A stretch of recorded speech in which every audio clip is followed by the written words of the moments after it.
আজিৰ কবিতাৰ শিৰোনাম ই বাটেৰে কেনি যায়।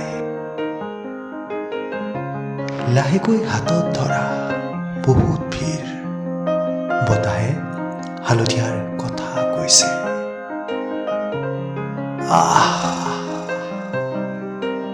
হালধীয়া অতৃপ্ত আত্মা মোৰ, প্ৰাপ্তিৰ চিৎকাৰ।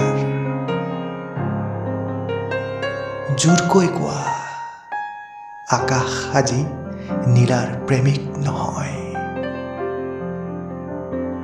হালধীয়া ই বাটেৰে কেনি যায়, বুকুলৈ নে হাবিয়াল নৈৰ পাৰলৈ। তুমি মোলৈ গুঠিছা এটা হালধীয়া চুৱেটাৰ, মই কি বুজিম? ধন্যবাদ।